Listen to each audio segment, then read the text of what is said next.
Okay, I got a fish finder for the boat, and I ended up going with a Garmin Striker 4 CV, and I guess the CV means clear view, and this is the actual clear view demo screen that you're looking at right now.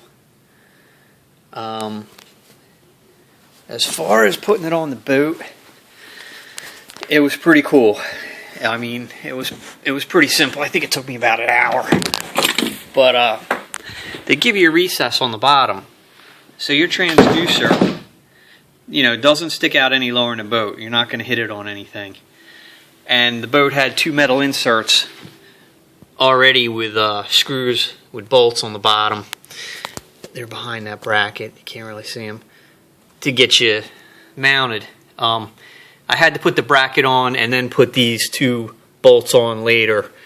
It was too tight to put it all together and try and get it up in there. But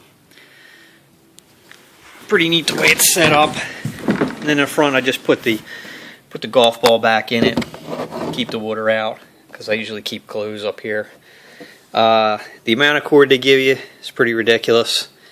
I mean, there's got to be like 15 foot of cord here, and I know they set it up for like bass boats and stuff, but you would think they would offer like a kayak version and cut it down, because you got to find somewhere to put all this cord, and it doesn't really fit into the box. It's just barely big enough for the battery cable and the battery. So I'll show you.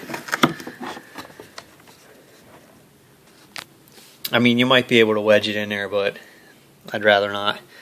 I went with a 7 amp hour battery, got it off Amazon. They're pretty cheap. And the inline fuse came with it, which was nice. You don't have to put that on. The only thing you had to put on was the connectors. You have to go to auto parts store or something and buy the connectors to fit on them spade connectors that are on the battery. Pretty simple, just crimp on. The mount,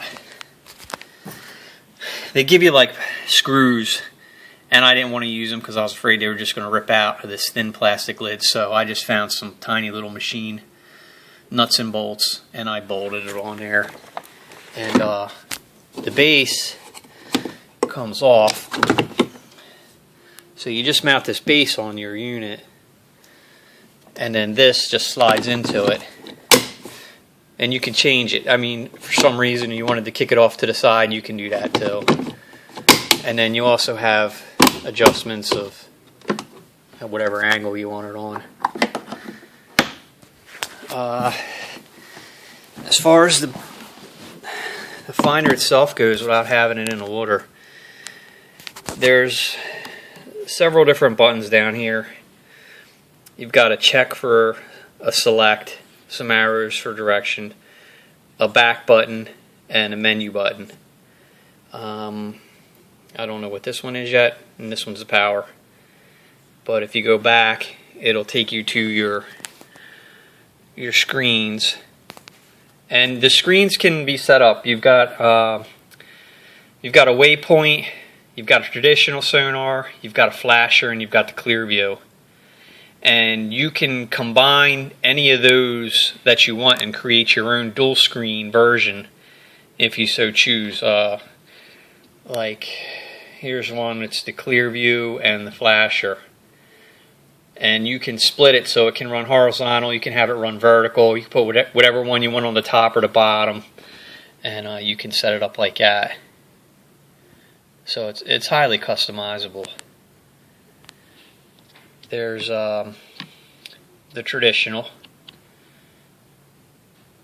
and I believe I saw screen 2 where you can actually have the fish signatures actually be little fish icons. It's just to show you what you can do.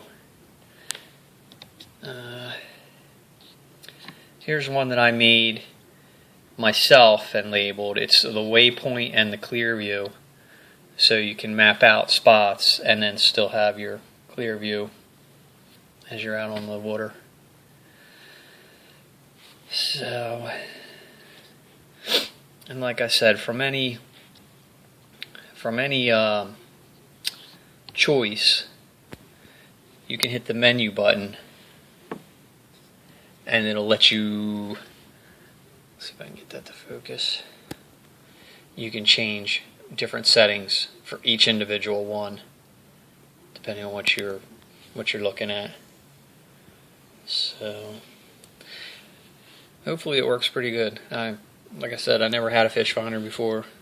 This is my first one, and but I was really happy the way that it all went together on the boat. Pretty simple, not a lot.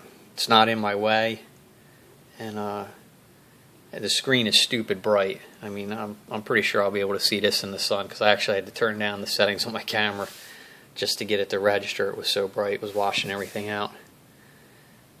But I'll probably do another review after I have it out on the water a couple times and figure it out a little bit more. But if you have any questions, or you want to know if you're thinking about buying one, just shoot me a question. I'll see if I can answer it.